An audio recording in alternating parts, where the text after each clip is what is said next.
I would put music and some audio cues in this intro, but I don't have any. Sorry. In the first age, in the first battle, when the shadows first lengthened, one stood, burned by the embers of Armageddon, his soul blistered by the fires of hell and tainted beyond ascension. He chose the path of perpetual torment. In his ravenous hatred, he found no peace, and with boiling blood, he scoured the umbral plains, seeking vengeance against the Dark Lords who had wronged him. He wore the crown of the Night Sentinels, and those that tasted the bite of his sword named him the Doom Slayer. They are rage, brutal, without mercy. But you will be worse.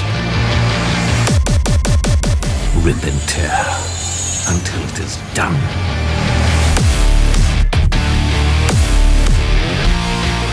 I know that I gotta get back up to speed after my months of hiatus before I finally got around to making my Kobato review, but seeing as how I'm still thinking about what I should review next, I might as well try something more experimental on my part to fill things in. An actual game review that isn't some cobbled together unscripted post-game impressions. And seeing as how I had recently played and finished a campaign for Doom 2016, aka New Doom as I shall call it, the latest entry and reboot of the Doom franchise, I figured, why the hell not? Because what plenty of people, if not everyone I know, aren't aware of is I am very much a Doom fan in my own right. And I don't just simply mean Brutal Doom or Project Brutality, as fantastic as both those mods are, of course. The Doom with the graphics that look old. The Doom where the music is comprised of metal-inspired MIDI tracks. The Doom where you can't look up or down, and even if you could, the graphics would stretch in a variety of ways because the game isn't actually 3D. Yes, Doom, and by extension Doom 2, may not be the cornerstones of my youth. I wasn't even born when the originals were released, but it's always been a series I've respected in more ways than one, even if the original games were before my time and really established the FPS genre as a real powerhouse. It's the game that truly popularized the genre. It's what came to realize the genre's true potential going forward, updating through each generation beyond the design standards of 1993. And if you ask me, it's definitely aged well enough to be quite playable by today's first-person shooter standards. I think it's even aged better than Doom 3, a game where the gunplay hasn't aged well and feels like you're shooting rubber bullets and bean bags rather than actual bullets and shotgun shells. The horror elements aren't scary compared to the more championed examples of the survival horror genre. The graphics are dated in most respects, and after replaying it, I just don't find as much engagement when contrasting it with its older, faster, snappier, and simpler brothers.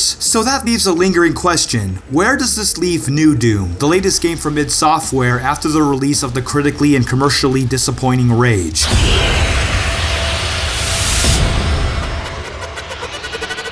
I'm going to be touching upon the single-player campaign only, as I haven't gone into the multiplayer because I can't find a match, nor snap map because I haven't played much of it, and have spent a vast majority of time on the campaign. To give a basic general impressions first, there's plenty of great things about New Doom that are both obvious and, indeed, satisfying in the heat of bloody, gory battle with Hell's forces, but also packs other, more minute, attention and care to other elements that positively impact some of New Doom's mechanics and how they're contextualized and serve the overall core of the gameplay direction that add even a little bit more intelligence into what is otherwise a dumb, bombastic, loud, and bloody shooting experience. Luckily, the story, what story there is to New Doom anyway, is actually one of my positives, mainly because it shows that there can be upsides to having your story be quite minimal. In fact, the sheer indifference New Doom has to having a box standard video game narrative at all comes to be one of the game's more defining attributes. Though there is a story here, it's as straightforward as can be when all is said and done. You're the Doomslayer, an ancient hell warrior who has fought the worst of the worst hell can throw at him before being encased in a tomb, according to these backstory dispensers narrated by a cartoonishly gravelly voice, only to reawaken on Mars in the 22nd century at the UAC facility, which has been overrun by hell, and just about everyone is either dead or transformed into possessed hell zombies. It looks like the UAC had been producing Argent energy, hell energy that's been filtered and perfected to solve humanity's energy crisis, but alas, thanks to Olivia Pierce and her fellow hell-worshipping cult, shit went down and demons litter Mars and the cold, metallic locations of the UAC, and she intends to open Hell's gateway completely. But Doomslayer isn't having any of that, as after being introduced to Samuel Hayden, the head of the UAC facility and a goddamn cyborg with an obvious ulterior motive, and Vega, the UAC's overarching AI moderator, he embarks on his one-man army crusade of ending the Hell invasion by wrecking shit up with the help of his repertoire of badass firearms, including the super shotgun, gauss cannon, rocket launcher, chainsaw, the legendary BFG 9000, and of course, his bare fucking hands, rip and tear! Lots of blood is indeed shed throughout New Doom's campaign as you go from the UAC to Hell and back again, which should last about 10 hours or more with an average playthrough. But while the story is basic, there's an apparent care in fleshing out the setting and lore. Not always through actual dialogue of the very few characters we meet, but with surprising amounts of environmental storytelling and detail that give the UAC's backstory a sort of lived-in vibe, despite there not being any NPCs of note besides the characters I listed and the enemies you fight. The signs of battles waged and lost, the corpses of dead UAC workers and civilians, and the visual indications of just what kind of place the UAC facility was before you entered the picture come into brighter detail in ways dialogue simply can't convey. One of the things that really sticks out in terms of how Doom uses visual storytelling is actually centered on Doomslayer himself. Now, enough has been said about our protagonist as it is, so I won't completely reiterate what's so damn likable about Doomslayer, aside from how expressive he is for a silent protagonist. If New Doom insists on keeping a lot of its story in the visuals and the optional codex entries that are available to read at your leisure, then it's quite refreshing that it takes this direction very much to heart in characterizing our hero. We've already had so many games go and take the Gordon Freeman approach, where the player character is a totally ambiguous figure, seemingly uncaring and indifferent in the name of being a figure for the player to project themselves onto. So to have a silent protagonist who does seem to have a mind of his own, with motivations that are defined and portrayed purely through his own actions, rather than actions done purely by the player, is a welcome and refreshing twist when you get to know Doomslayer so well without needing any dialogue. Are you gonna explain shit he has no time for? Fuck you! He'll throw the monitor away, he ain't got time for no exposition. You want him to safely remove some thingies to dismantle some Argent energy filters to thwart the villain's evil plan? How about he smash the fucker instead? Beat the crap out of it and just get it over with! The story makes it pretty clear that Doomslayer really has demon slaying in mind, and demon slaying only, which is intended to reflect or complement the player's own expectations for what playing a Doom game is. The lust for eternal explosive battle with the forces of hell, blood and gore galore as your shotguns, rocket launchers, plasma rifles, and conveniently placed explosive barrels give you the sweet, sweet gratification of seeing your demon enemies turn into wonderfully rendered crimson red giblets. Like the player, Doomslayer very much craves such destruction against the hellish hordes, which often comes into conflict with Samuel Hayden's own intellectual motivations to research Argent energy, saying how important it is and how humanity could benefit and be saved by this power source extracted from hell itself, even if doing so could put mankind at risk. Something Doomslayer knows full well. A simple story about a protagonist's goal of ripping and tearing the shit out of demons and saving everybody is at a conflicting contrast with the over 100 years old head cyborg doctor guy who'd have to let go of all this power and progress as a result of Doomslayer's war, and it's not like the game makes it a secret that he's at least even a little bit pissed off that Doomslayer is ruining everything he's strived for in life, even if it involves a force he doesn't truly understand.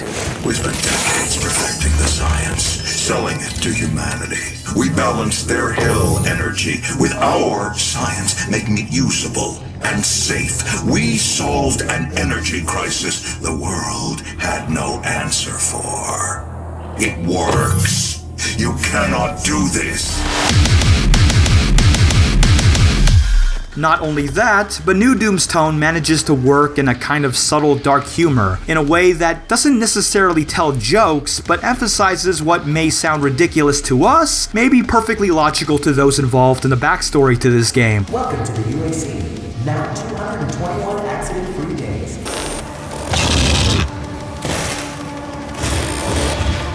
That demon seems to have taken your keycard. You will need to find it. I mean, the UAC has a frickin' hell-worshipping cult and demon experimentation. That's ridiculous, yet it's taken seriously enough as to give the tone a weird, near-comedic unreality when you juxtapose it. Like a bloody, gory, badass action movie as envisioned by an angsty teenager. This is hard to do with balance when it's intentional, without overplaying to the point of needless self-parody. But lo and behold, id Software managed to capture that tone perfectly in a sincere way and without taking it too far. To do it with subtlety rather than going in your face with it. To get you to feel something about how even the strongest, most powerful demon in hell itself and its legions upon legions of demon soldiers fell before the might of one pissed off meat-headed dude in badass armor who fist bumps action figures of himself as told by a reverberant, cartoonishly gravelly demon voice. The Titan fought with the fury of the countless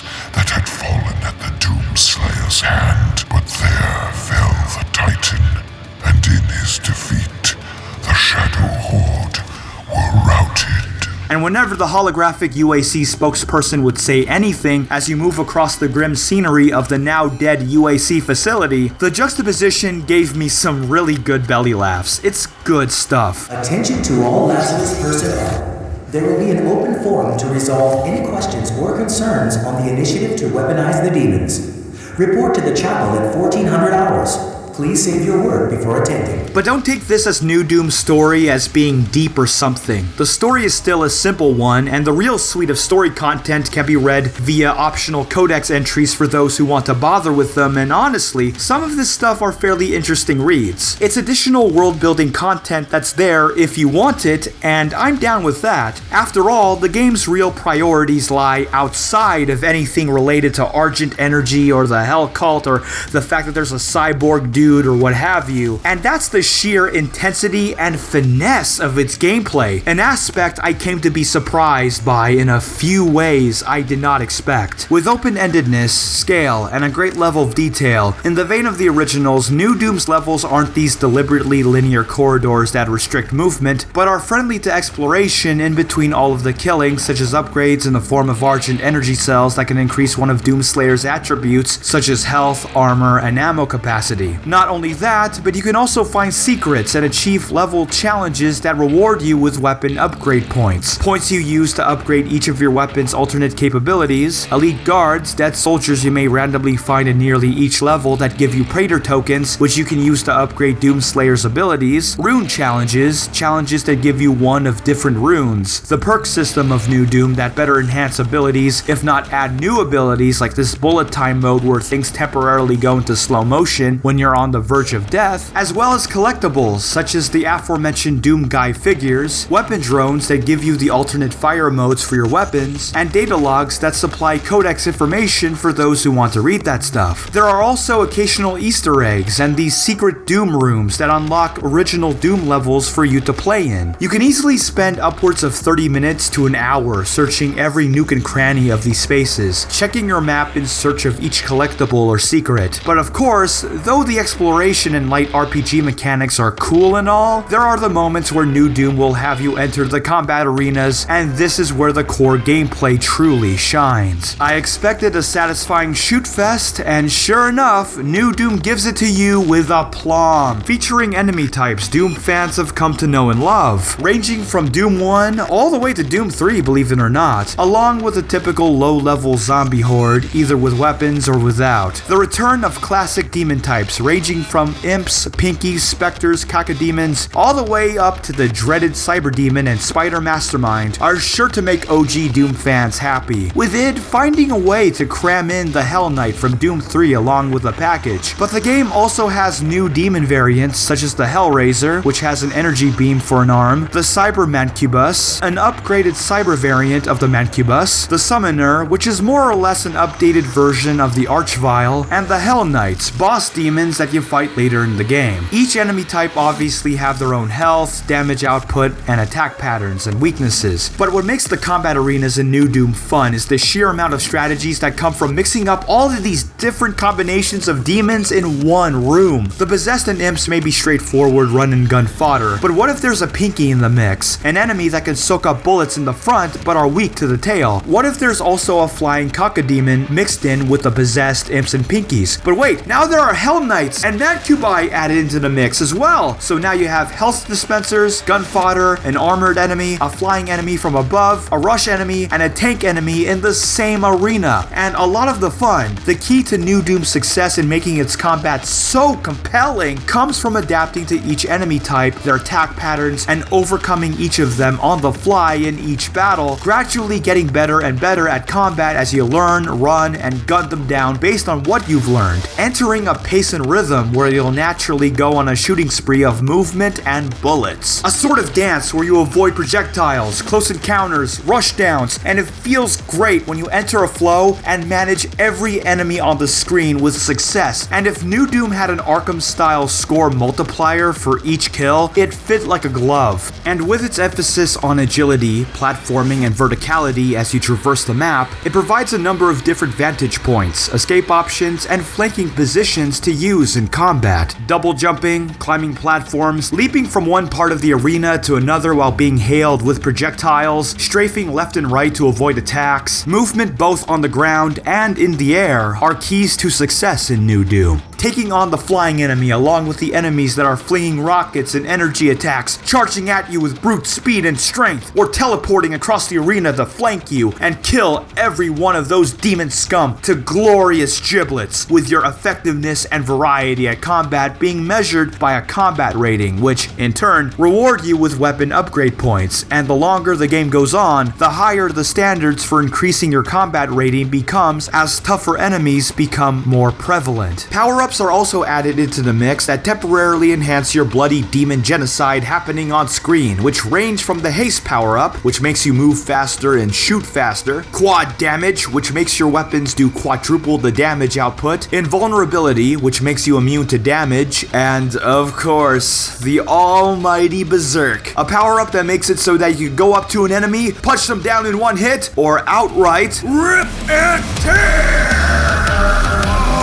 Here comes the night train! The game even has traditionally structured video game boss battles, with bosses who are basically bullet sponges, but the best kind of bullet sponges. The fast-moving, agile bullet sponges with concrete attack patterns that kick your ass if you aren't paying attention. If anything, the boss battles are admirable for what they don't do. In an age where you have first-person shooter boss battles that rely heavily on QTEs to give an elaborate attempt at a cinematic finale with the big bad, New Doom plays it straight and says, "You want to kill this boss? Shoot it till it's dead!" And man, it is refreshing to shoot the crap out of a boss with a big ass health bar in a fast-paced arena with all these big guns without any actual QTEs to speak of. It was a good decision on its part then by making every enemy attack a melee or projectile based attack rather than hit scan, giving this game a solid difficulty on harder modes that are actually fair, with each death usually aimed at the player's own actions or failure to successfully dodge. Together with the multiple firing modes and upgrades to weapons, you have a nice difficulty curve as you upgrade your character and improve your own skills at the control of this demon-slaying badass and make killing demons all the more bloody and awesome. My favorite weapon upgrades being the charged burst from the shotgun, the bottomless rocket upgrade for the assault rifle, and the turret upgrade for the goddamn chain gun. What a fucking beast! Each weapon has its own purpose and recommended use that you naturally learn through play, which is where some of the more notable aspects of New Doom's combat come from, with the glory kill system being the latest and one of the most surprising additions to your suite of options for carnage. I'll admit that I was one of those people who are sorta concerned about the glory kill mechanic, afraid that it'll overstay its welcome and lose all effect as far as tangibility goes, bogging down the game's otherwise brilliant combat by being overly repetitious. It's saying something when you use the same execution mechanic over the span of 10 plus hours and doesn't feel like it's getting old, and in fact has strategic value as each glory kill can primarily serve to give you emergency health pickups. Aside from being gratifying to look at, they also make sure you remain in battle by keeping you stable, and thankfully the game's item drop algorithm automatically scales the amount of items they give you. If your health is in the red, it'll give you plenty of health pickups to stabilize you, while if your health is fine, it'll give less items or none depending on the state of your character. By doing this, it gives you a sort of security net for when things are going badly and encourages you to keep the flow going, and considering the lack of regenerating health and how many enemies you can juggle at any one time, it's a useful alternative for whenever a health pack is either too far away or if there are no health packs at all in the arena. It complements the bloodiness and it gives you the means to stay alive. Probably the best implementation of any execution mechanic I've ever experienced in a game, hands down. Then you have the chainsaw, the great communicator, and another facet of New Doom's combat. Much like the glory kills, the chainsaw is an elaborately animated kill move. Unlike glory kills, they are of a limited use and can be executed on any non-boss enemy at any time, so long as you have the fuel, of course. Its way of balancing this insta-kill weapon. While small enemies take up a single fuel cell, bigger enemies take up more, if not all of your fuel, to which, if you run out, the thing basically becomes useless, which does add a tactical edge as to what is otherwise a free kill weapon. The effects are also the opposite of the glory kills. Unlike glory kills, chainsaw kills give you ammo for just about any of your guns, and yes, it does balance how much ammo you get depending on the enemy type. Possessed give little ammo, bigger enemies like the Mancubus give out a pool of ammo, but will take up a lot of your fuel. It's a smart implementation to what used to be just another up-close melee weapon in the older games, an implementation that gives it a more deliberate purpose instead of being that weapon you use simply because you've run out of ammo, essentially subverting the old Doom's purpose for the chainsaw as being a backup weapon to now being a weapon that resupplies your main weapons and truly get you back in the fight. But of course, out of all the more minute facets of New Doom's combat design, there's one element that has me the most impressed despite the simplicity of it. The element I find to be most memorable and surprisingly ingenious, and that's New Doom's BFG, or to be more precise, the practical purpose of New Doom's BFG. You first acquire it halfway through the game, and when you do, it is just plain awesome as you fire it for the first time and see every enemy turn into red mush. Where the chainsaw kills one enemy at a time, the BFG absolutely annihilates opponents with its green energy. A demon doesn't even have to be hit directly with the thing, as the energy scatters to anyone in its vicinity, clearing an arena of those unfortunate to be anywhere near the projectile, and leaves only health, ammo, and blood in its wake. However, the fact that it's a visual spectacle and a dispenser for health and ammo isn't what sells New Doom's BFG for me.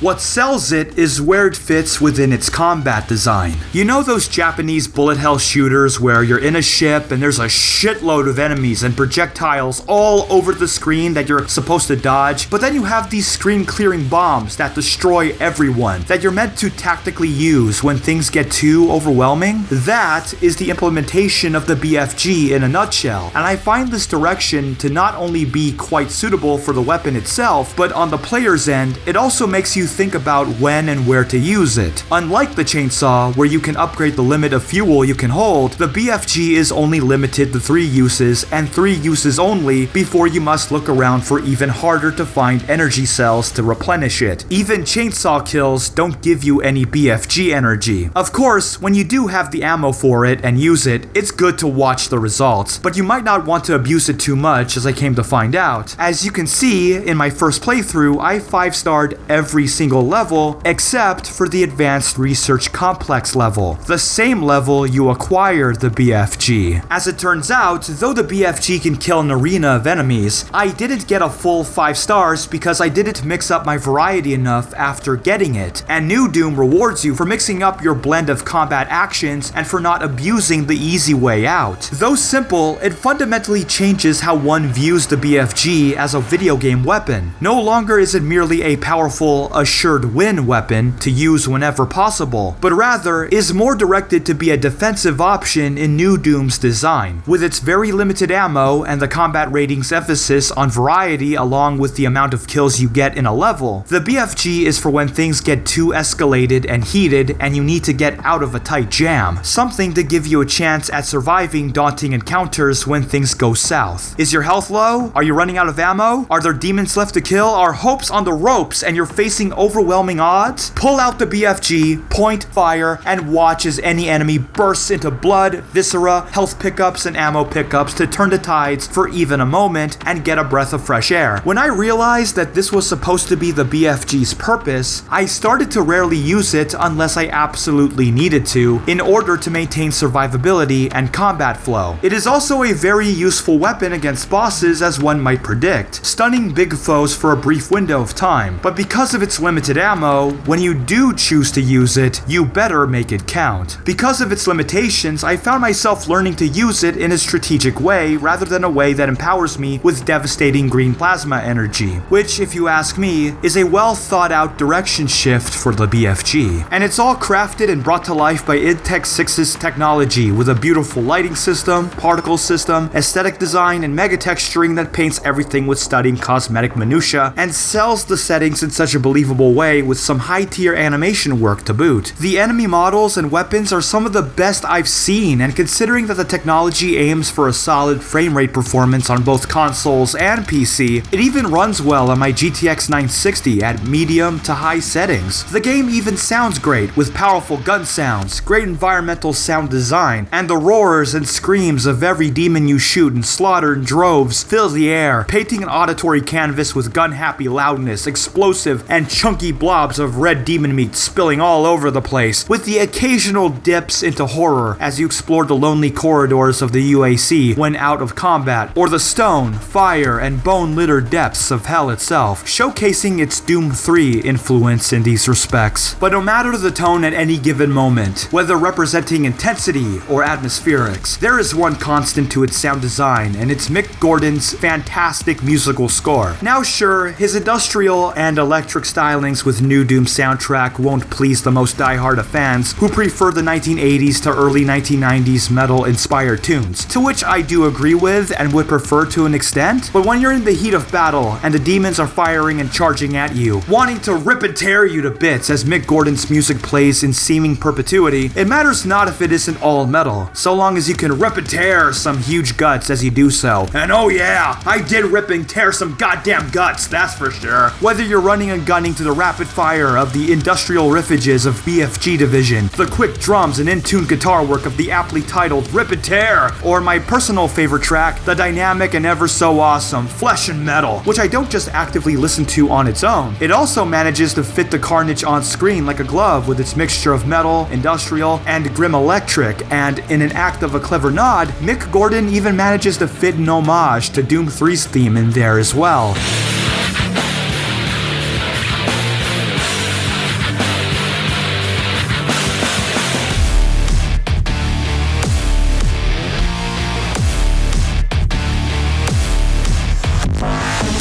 Besides, if the music is getting you down, you can always make a playlist of your favorite metal tunes, lower the in-game music volume to 0, and shoot your way to a demon slaughtering boner.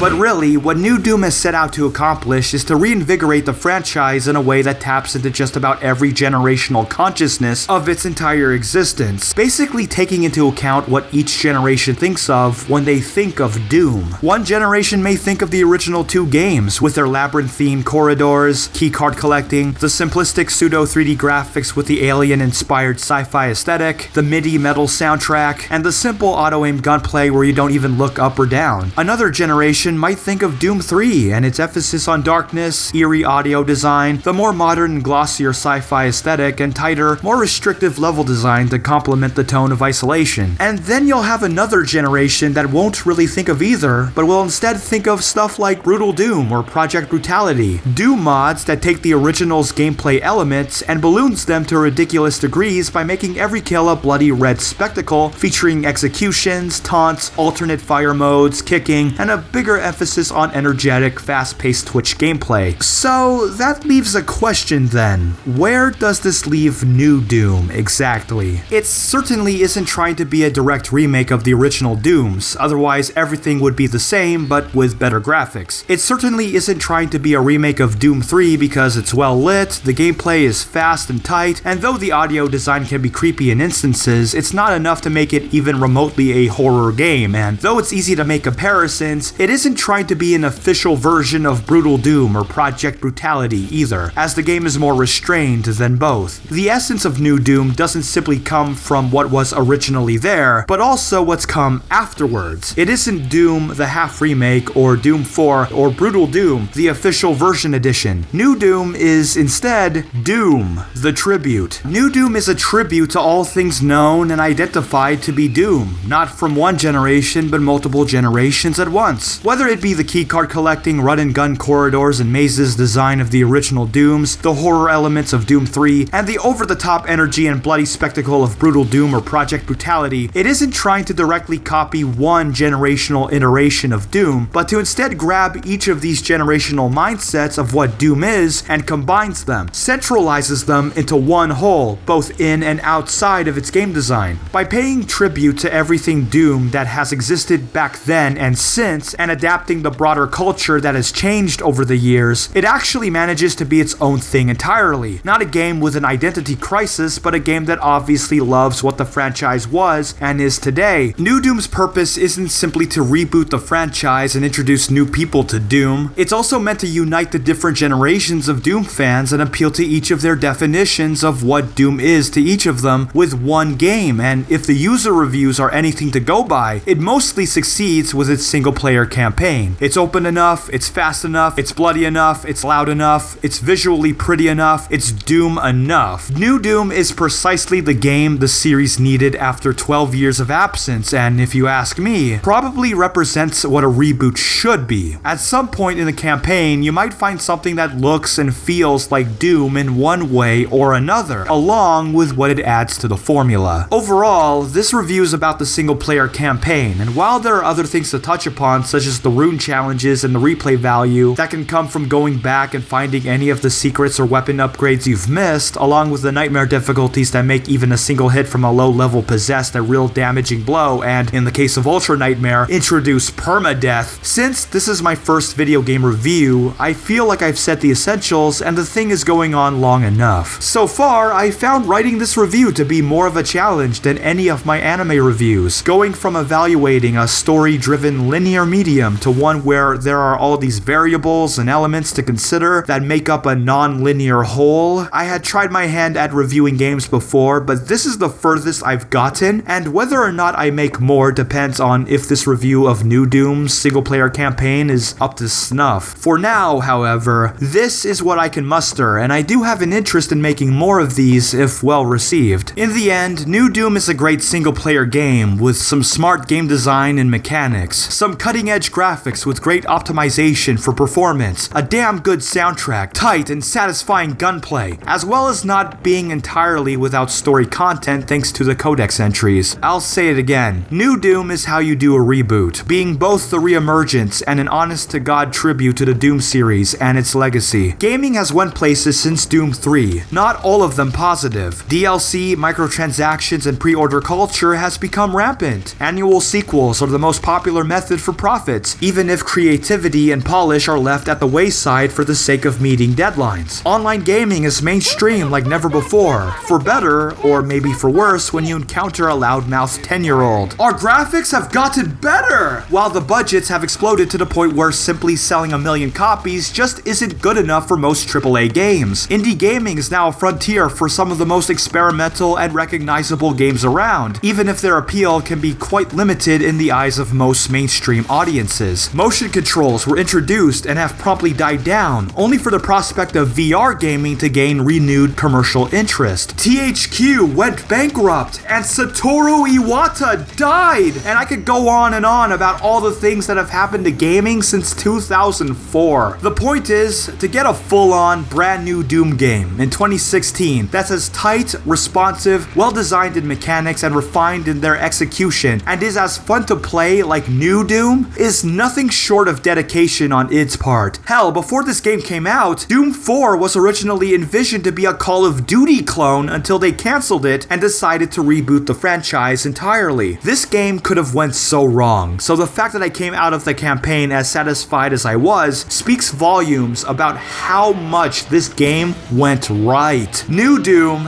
as far as the campaign is concerned, is a return to form, and as soon as I first saw the goddamn Berserk power-up, I knew it was time to rip and tear!